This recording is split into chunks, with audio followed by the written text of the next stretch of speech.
The Devils, he let them stink and get draft picks, and now they're going to be really good for the next decade. The 76ers, he took over in 2011, and he let them tank for 5 years and then get, it didn't work, but the process, but at least now they're competitive. Stay in the playoffs. Yeah, he stays out of the way. He lets the people who know the sport make the decisions. Greetings and salutations, and welcome to the Odd Coaches Podcast. I am your host, Dr. Keith Adams. With me today, our cavalcade of stars, Captain for Life, Will Cotton. Will, how are you doing, sir? Doing great from Ocean City. All right, and my favorite team leader, Mike King. Mr. King, how are you on this taping day? Excited. We got a lot to talk about. Yes, we do. Yes, we do. And on today's Odd Coaches Podcast in segment 1, we are going to discuss the aftermath of the sale of the Washington Commanders. In segment 2, we will continue our discussion on the plight of the running backs. And in segment 3, we will discuss quarterbacks, both old and new. But first, gentlemen, the Washington Commanders no longer belong to Dan Snyder. NFL owners voted last week to sell the team to a group led by Josh Harris for a whopping $6.05 billion with a B dollars, a record sum for a North American sports franchise. Harris said he felt humbled and awed to be the new owner, and he feels an awesome responsibility to the city of Washington. I know what I've got to do. It comes down to winning. It's on me and our ownership group to deliver. That's what we're going to do. Will, being a closeted Washington Commanders fan, what are your initial thoughts and feelings now that the deal is done? You ever buy a car and the car has like a ton of problems on it, like it got no tires, the engine's messed up, it don't do the fuel, it's missing a couple doors, you got the seats inside. But it's a really good frame. It's a really good car. Might be a BMW. It just really needs a lot of time that's put in. And I think also that comes into bringing in the community. I think we also feel like we've been pushed out because people are so adverse to Dan Snyder's antics the last 10 years and, outside of just football. So it's good. It's good. There's a good amount of energy. People are excited again. People are, I guess they're just happy. They're just happy. They don't know what that means. It's like breaking up a bad boyfriend. You don't know what it means after, but at least you got rid of them. So now you can kind of move forward and kind of improve yourself. So it's good for them. All right. So fans, let me tell you who Josh Harris is. Josh Harris grew up in the Washington, D.C. area. He recalls RFK Stadium. And for those new to the Washington Commanders history, RFK Stadium was a small 50, 60,000 seat stadium in like the middle of a neighborhood on federal property that rocked like nobody's business, and it's a tough place to play. And as former coach Joe Gibbs said, yeah, you see the crud on the walls, but it was our crud and the rats and the roaches. But man, it's hard to come out of a game with a win in that place. He also recalled former greats like Sonny Jurgensen, Darryl Green, and Art Monk, and he said the franchise is a part of who he is. But Mike, as the Giants fan who lived some of these past events, what are the other people's thoughts on the sale of the Washington Commanders? I mean, for one, I'm going to miss him. It's been the one team we've owned consistently. Not the Cowboys, not the Eagles, but I looked at the Commanders, and it was, at worst, it was a 1-1. At worst, that was like free parking in Monopoly. Free parking in Monopoly. I'll be a little sad. And this owner's pretty good. If you look at like teams that he owns, and it's strange because normally you kind of think of an owner in one market kind of owning a lot of the teams. And this guy's got the 76ers and the Devils. So he's got New Jersey, Philly, Washington now. The Devils, he let them stink and get draft picks, and now they're going to be really good for the next decade. The 76ers, he took over in 2011, and he let them tank for 5 years and then get, it didn't work, but the process, but at least now they're competitive. Stay So in the playoffs. Yeah, he stays out of the way. He lets the people who know the sport make the decisions. So it can't be a bad thing for the Commanders, but also I kind of think the owner is overrated, and this has been a nice excuse for them stinking when it comes down to, do you have the players and the coach? All right. So one question came about: will they change the name again? So the franchise could already be headed for another rebrand. Irvin Magic Johnson, one of the multitude of partners, told the Today Show that another team name change is a possibility. Magic said on the Today Show, "I think everything is on the table." Josh Harris, the owner, had other things that he said. So Josh Harris said the priority is to get through the football season, get back into the community to reconnect to the fan base, something Will talked about, improving the fan experience at games because FedEx Field is not the most pleasing place to go. And I'm going to say shutting up Magic Johnson. I'm kidding, but I'm not kidding, because when Magic gets on the air, ask the Lakers, he just kind of goes off and just says stuff. And you're like, what are you doing? So with that, Will, any final thoughts on this transition season that's going to take place for the Commanders? Good for them. Blow it up. Change everything. Name, colors, everything. I had a buddy who Can't said, change the colors, Will. You no, can't change the colors. See, everyone says that until you start getting some wins. They'll wear neon green. They don't care. You know, they don't care as long as you winning, they'll wear pink and green. They don't care. So I think change everything, make it all new, change it. I mean, get out of that. It's like when you're dating a woman and you keep like a sweater that she has, and the new woman's seeing it, and she's like, "Who got you that sweatshirt?" And you say, "Who got it to you?" You got to get rid of it. I mean, it might be a good sweatshirt, everything, but you got to get rid. You got to move on. So my thing is get rid of everything, change everything. Just gut the fish. Yeah. Hey, there we go. 5 years from now, we'll be somewhere different. So just get rid of it. Mike, what do you think? I mean, the name's terrible, but you can't get rid of it. You're already a joke of a franchise. You're gonna have 3 names in 4 years. You went through a period where you had 3 coaches in 4 years. Now you have 3 names in 4 years. You can't do that. It's just, it's too late. Keep the name. You are who you are. Change the culture, not the name. Change the culture, not the name. Okay. And finally, in this segment, don't let the door hit you on the way out. The NFL fined former Washington Commanders owner Dan Snyder $60 million after an independent investigation concluded he sexually harassed a team employee and that the team withheld revenue from the NFL. Attorney Mary Jo White, who led the investigation, informed the league owners of her findings in a special session. The news of her findings broke at the same time it was announced that the owners unanimously approved the sale of the Commanders to Josh Harris. In her findings, it was cited that Snyder had a lack of cooperation, apart from a 1-hour interview that he did, and NFL Commissioner Roger Goodell said the league was satisfied with the outcome. Will we ever hear from Dan Snyder again?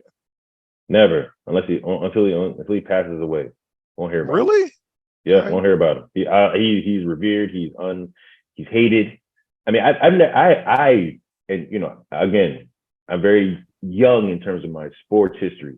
I haven't heard of besides the Los Angeles Angels owner, I haven't really anybody hating an owner like Dan Snyder. Like I just haven't heard of it. So I don't think he's coming back. Besides all the legal issues and all that stuff, he's just gonna lay low. Just like what's his name from the Clippers, and the same dude from the Panthers, when they have to sell their teams, they're gone. You ain't hearing from them no more. So we're gonna hear from him again.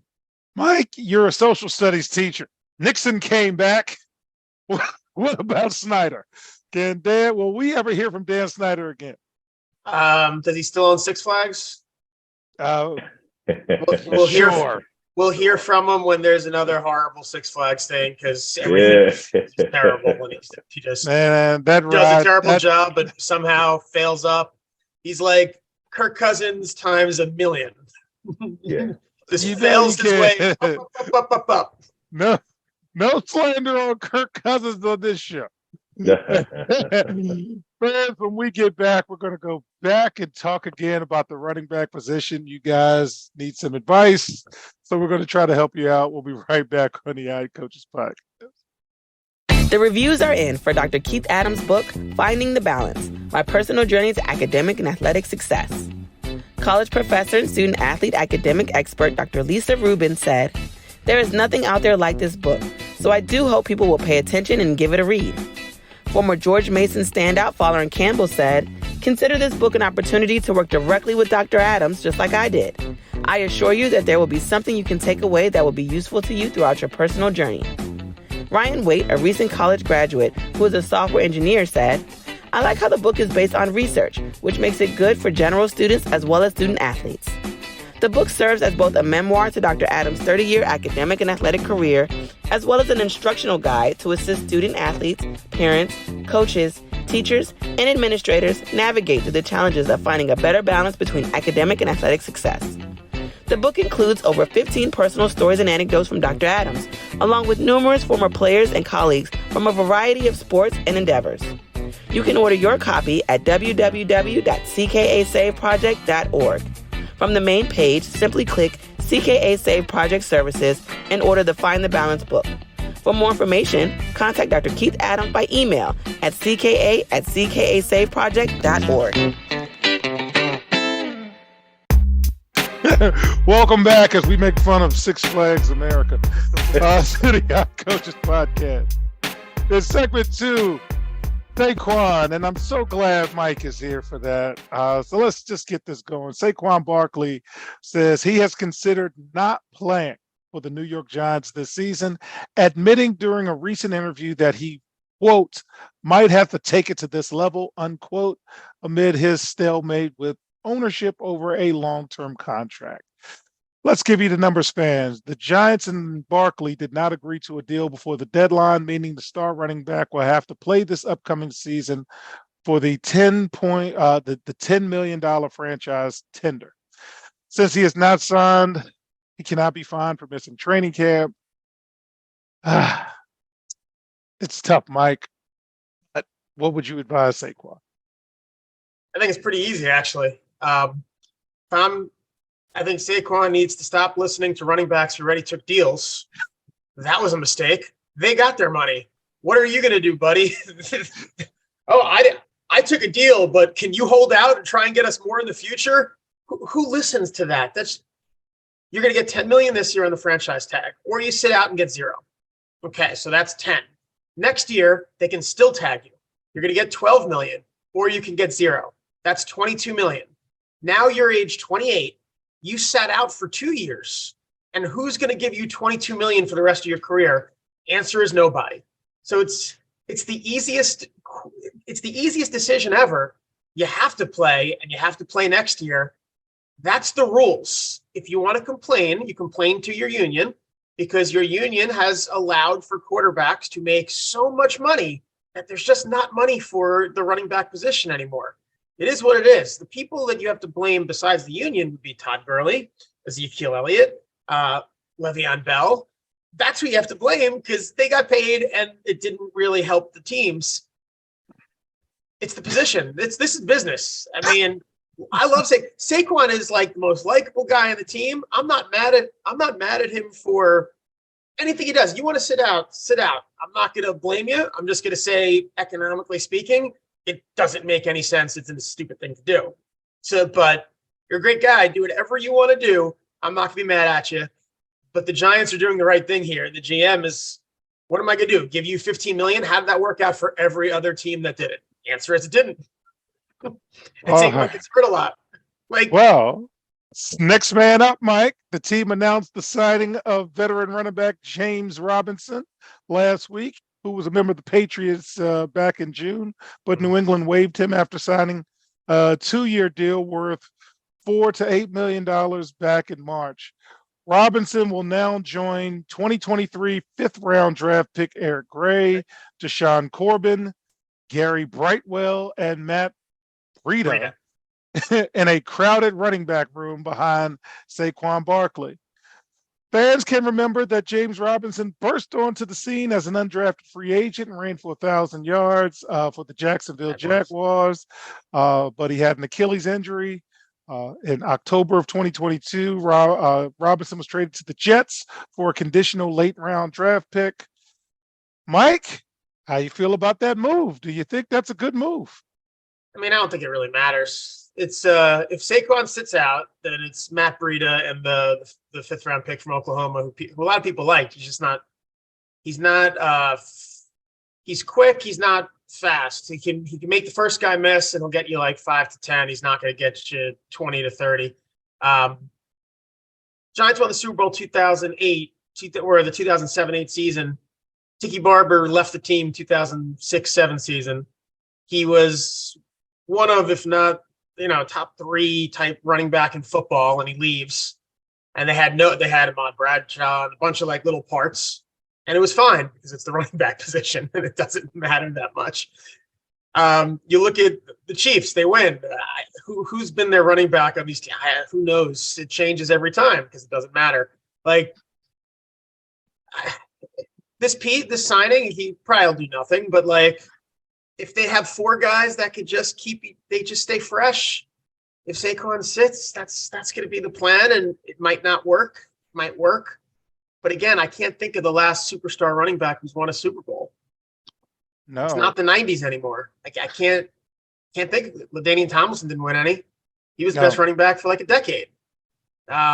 He won some fantasy league championships for some people, There you but go. no one There you cares. Yeah, the guys who are high fantasy picks do not win Super Bowls. Receiver too.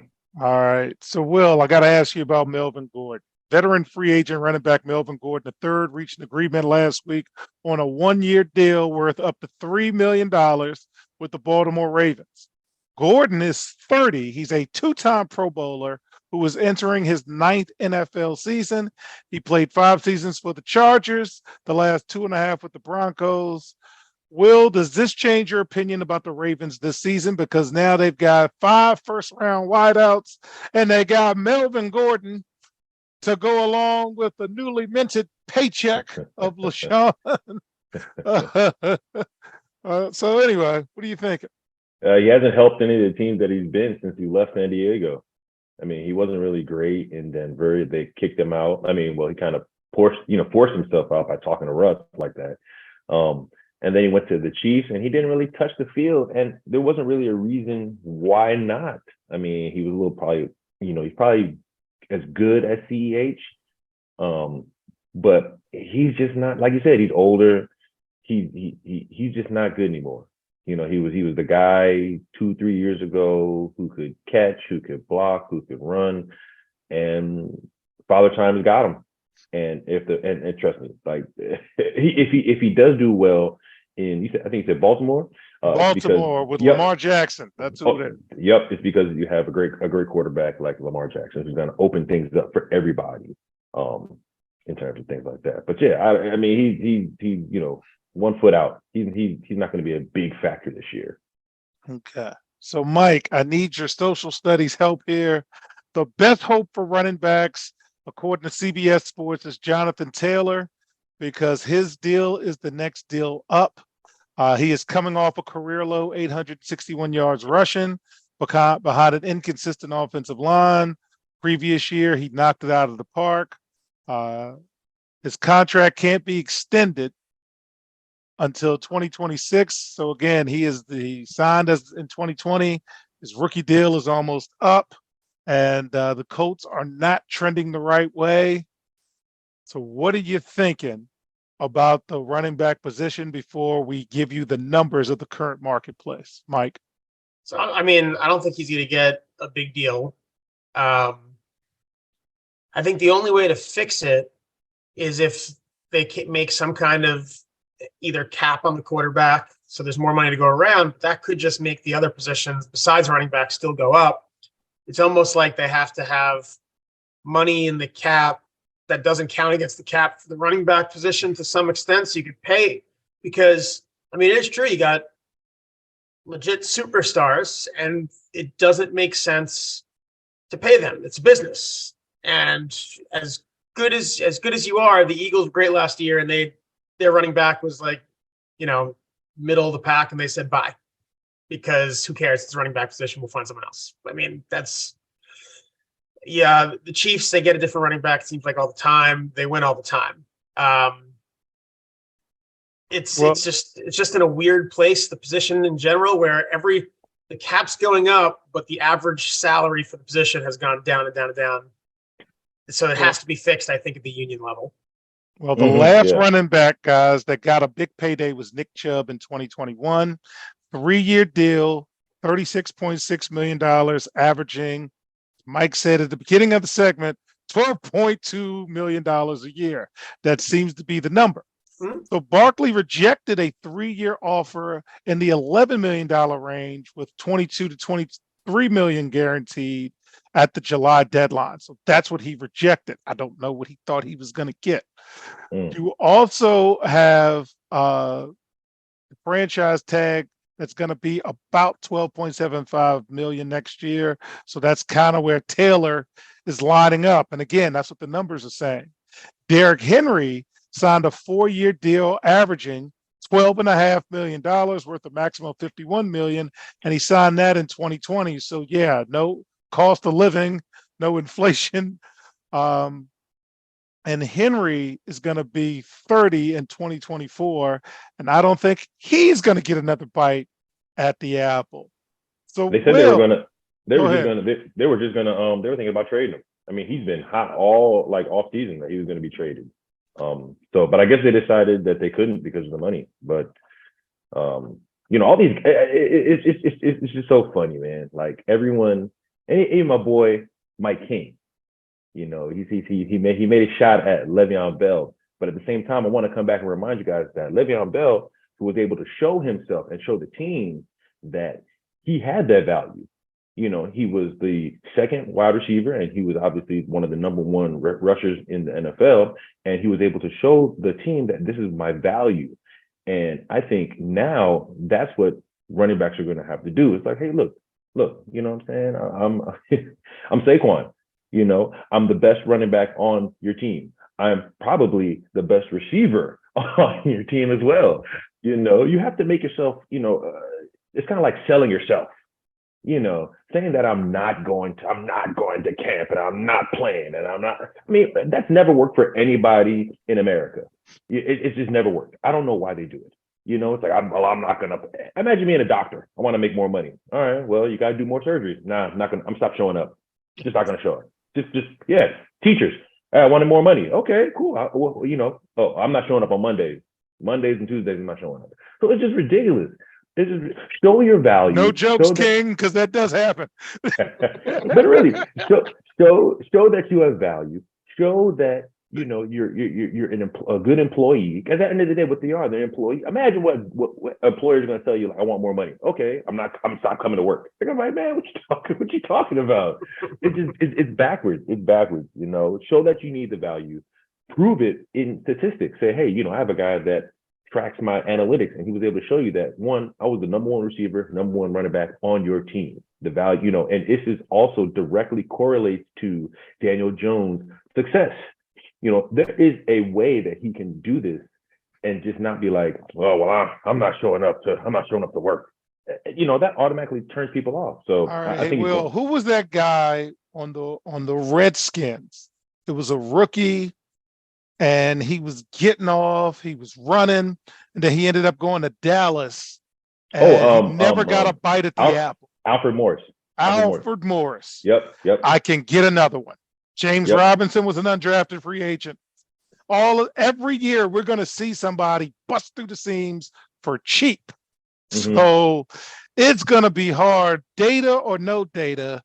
It's about $12 million for a running back right now. And until the next CBA comes about and the NFL union is not baseball, baseball would never let this happen for any position. Never. They would never let this happen. I don't know, man. Mike, you've got the last word, sir. What are you thinking? What would you tell running backs across the league? Free advice for Mr. King. You should have been a cornerback or. like this is like when tight ends get mad because they're not getting paid like receivers, even though they're receivers. And it's like, well, yeah, it's a good point. But you're a tight end, so that's what you get paid. Like that's again, this is straight math. It is what it is. You know what? You want a running back to start getting paid? Have the superstar running back start winning championships. And until that happens again, the 90s, you didn't win a championship. You didn't have Emmitt Smith. You didn't win a championship if you didn't have, well, Thurman Thomas didn't win, but Thurman Thomas got you there. But you needed to have the running back. Yeah. They got paid. That was the position. So until the teams have figured out, we don't need to pay that position. We can win. When that changes, I think that'll start changing the pay. All right. And with that, fans, when we come back, we're going to talk a little quarterback news, some old, some new on the Odd Coaches podcast. The CKA SAVE Project is an industry leader in advocating for student athlete, academic, and athletic needs. Through academic and athletic enrichment, the CKA SAVE Project is on the forefront of the issues facing 21st century student athletes. As student athletes continue to struggle to find a better balance between academic and athletic success, the CKA SAVE Project offers academic and athletic services to support student athlete academic success, including academic skills assessment, academic and athletic consulting, academic monitoring, academic and athletic workshops. For more information or to schedule a free consultation, contact Dr. Keith Adams by email at cka@ckasaveproject.org. Welcome back to the Odd Coaches podcast. In segment 3, we're going to talk some quarterback talks, both old and new. And let's start with Aaron frickin' Rodgers. All right. Aaron Rodgers hadn't played one down for the Jets, but they're already talking about next season. Not even this season, next season. Coach Robert, is it Salala? How do you pronounce that word? Saleh. Okay. Yeah. He said, I don't want to back him into a corner and make him commit to something like that. I just want him to have fun and know when he walks in the building to let loose and have a little fun and BS with the guys, come to the office and just enjoy playing football. Odds are, if you're enjoying playing football, you'll come back. Aaron Rodgers, who turns 40 in December, has yet to commit to one more season. And last week in his first news conference, he sounded like a player who wanted to stick around. He said, and I quote, "When you have so many great players on rookie deals, it's pretty exciting knowing you could do something. You got a good window. It's not just a one-year thing where you can be competitive, which is fun." Rodgers also has plenty of financial motivation. He's got 2 years and $109 million left on his contract, which was restructured by the Packers to facilitate the trade. Currently, Mike, this is criminal. He is counting $1.2 million on the Jets cap for this season and $107.6 million for next season, even though I think they're going to restructure the contract. Mike, you're my New York guy. What are you thinking about Aaron Rodgers? Last year, he had his lowest yards when playing the entire season since he started. His worst rating since he started. He complained about all his players, and then he made the Jets sign them all. It was everyone's fault. Then he brought those guys back. Jets have a lot of talent, so he could be a piece, but this is going to go one of two ways. It's going to either be 11 and 5, or 11 and was it now 11 and 6 or 6 and 11, 12 and 5 or 5 and 12. I don't see this being like, oh, they were so close. This is either going to be fantastic or it's going to be fantastic to watch if you hate the Jets. Okay. Will, what do you think about Aaron Rodgers? In the last, 5-6 years, Aaron Rodgers has become the most annoying quarterback in the NFL. Gosh, I mean, from money to, relax, guys, relax. And this, I'm going to play and I'm going to hide in the desert and do drugs and get better. He's becoming too much. He's becoming an antic, which means he's not handing on. He's not playing on his play. He's all antics. I mean, he's just like anybody that you go to the office where you have a great talent. But I think the other Jets players, the younger guys, are going to realize the guy is just not a good guy. Like, he's not a good person. And I don't know him, but I'm just going off what he shows me in the public, he's just not he's not a nice person. Like, he doesn't like his family. He doesn't like the women that he dates. He doesn't like he he snakes guys at contracts like Devontae Adams. He talks trash about guys. He talks, he's just not a good guy. There's a reason why a guy of his talent has won Super Bowl, and he needed the number one defense to even get there. I mean, it's just, I'm ready for him to just kind of like go away. Just kind of, he's annoying now to me. So. All right, so you sound like a buddy of mine who I had a conversation with Charlotte Flair. Yes, she's talented, but I'm kind of sick of her. So, okay. Bryce Young. Bryce Young is now an official Carolina Panther. He finalized his rookie contract. The rookie wage scale provides the outline for which each individual draft pick makes on their first deal. It has the number one overall selection. He signed for $37.9 million over 4 years with a $24.6 million signing bonus, and he'll have a salary cap hit of $6.9 million. And of course, the deal is fully guaranteed. He's still a little fella, 5'10", 204, but this season, he's going to get the ball, Will. Tell me, what are you thinking about Bryce Young? He is signed, still delivered, got the rookie deal. What do you think, sir? He's doing all the right things. The fans are getting on him. The organization likes him. He's not really causing, waves by not signing contract or money, things like that. You can root for him. The best thing you can do is just put talent around him. Put talent around him. He's not a Superman. He's not a Josh Allen. And even Josh Allen needs help. Put the more good players around him, the more success he will see. So I hope they do that with him. Mike, what are you thinking? Thinking the same thing. That you look at the depth chart, and it's so this is going to take time. The fans are going to have to realize it's going to take time because they got to get him two more wide receivers that are good. Miles Sanders, we'll see as a running back, is how much of his success was he was on the Eagles and everyone was worried about everything because they had so many weapons. So that's a lot of pressure on the quarterback when you look at the roster and no one really scares you. But the NFC South is awful. Yes. Mm-hmm. That's the advantage. Do they have a chance to sneak in this year, Will? The NFC South is awful. No. Who's going to win? Who? Tampa Bay? I'm gonna say it's the Atlanta? Saints. I think the Saints. The Saints. I think Saints have the most complete quarterback, even though he's not great. Derek Carr is still probably the best quarterback. Somebody's going to be in the playoffs from the NFC South, Mike. Why not Carolina? Talk me off that ledge. I like Atlanta. You like Atlanta? I like Atlanta. Atlanta's got they've got the skill position players.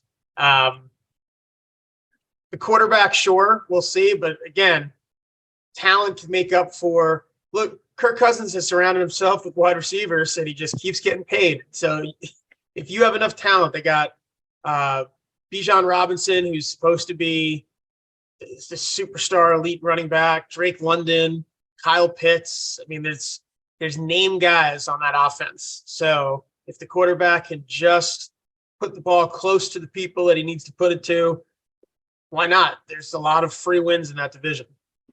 All right.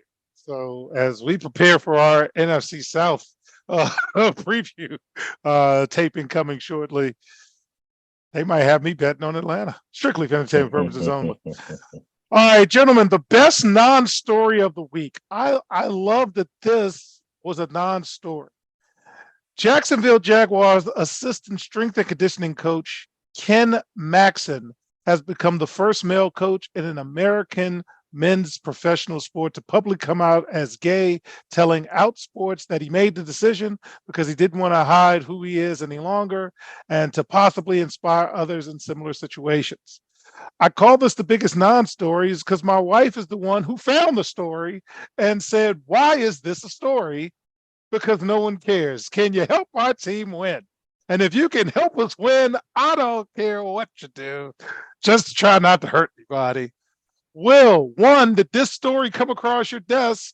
And two, do you agree with me that this is the best non-story out there? I didn't even hear about it. And second, this is like 20 years late that people are getting celebrated for, coming out of the closet and things like that. So, good for him. Glad he can move forward. He move forward with his life. Is who he wants to live. Which is always great. But it's not a story. It's not a story. I had a joke, but it ain't appropriate. But I can't. This is not a story. It's always the dude that you're like, man, it might be a little gay. Always comes out like, well, I had to do it. And like, all right, I'm gonna get real out of this by saying, Mike, we're in public education. We deal with all types of issues on a day-to-day basis. Is this the non-story that I think it is? And that's a good thing. Yeah, I didn't hear about this either till you said it just now. I think when it's the first NFL coach, so it's a non-story, but like looking at it from, I guess, the perspective of anytime it's the first, it's got to be to some level, there's importance there, because maybe other coaches just haven't felt like that's a position where you can, even in 2023, come out and say and do that. So good for him, and that he felt comfortable doing it, and maybe the culture of that team. Is it Jaguars? Yes, the Jaguars. Maybe that's something there, or maybe it's just hasn't been prevalent in NFL coaching circles, but that seems unlikely. So maybe it's the culture of the Jaguars, and for making him feel like he had the ability to do it. But yeah, like you said, non-story. Didn't even know it till you said it. That's awesome. Like, okay, win, baby, win, baby. Win, baby, win. Just win, baby, win. That's it. All right. So, fans, the Odd Coaches Podcast Pro Football Preview episodes are forthcoming. Beginning Saturday, August 12th, the OCP will release daily divisional previews as we prepare for our third season of covering pro football. We will have shows on all 8 divisions. We also want to encourage fan bases in conversation, not confrontation. So we are following all types of fans and hope they follow us back. And of course, we're doing all of this strictly for entertainment purposes only. So please don't bet your mortgage when Will tells you about some random wide receiver that I have never heard of packaging yards, catches, and whatever that he does with these prop bets. Okay. So this is for fun. I'm excited. And again, yes, we've covered the NFL for now 3 seasons, and there's a high level of comfort talking about all of these teams. Mike, any thoughts about going into your 3rd season of covering professional football formally with the Odd Coaches Podcast? It's the first season where the Giants aren't at least a laughing stock, so that'll be exciting. No Giants jokes, because I had some last year. Yeah, so this is. Now, I was on the Giants as being a dark horse for some success. I don't know if I predicted playoffs, but yeah, it's going to be nice to not have to be embarrassed to talk about my team. So I'm looking forward to that. Cotton Man, final words, sir. 3rd season of covering the league. I love it. It gives the opportunity to talk unbiasedly about teams that I don't normally talk about. I think it's great. It's great to open up and learning about, Michael King and the Giants, and, things that he may know that I'm not aware of. It's great. It's great. I love it. And I can make my decisions and my props based on those information. Strictly entertainment, though. Yes, please. And NFL players, don't listen to this in the locker room. Okay? Yeah. Don't do that. And finally, we had an NFL player this past week before training camp open have some speeding issues. I forgot the young gentleman's name, Will. If you remember, you can let me know. It's Jordan Addison. Jordan Addison. Is that the kid from Penn State who went to USC and is now playing for Minnesota? He was USC, and when he got drafted and he was on the stage and they were talking to him, what did he say? Let's get that money. That's what he said. Yeah. Get that money. Okay. Well, Tony Dungy, longtime coach, gave advice to NFL players, and I would like to repeat Tony Dungy's advice for NFL players. It is just 5 little notes of just knowledge that we want all players to follow. So here you go. 1, nothing good happens after midnight.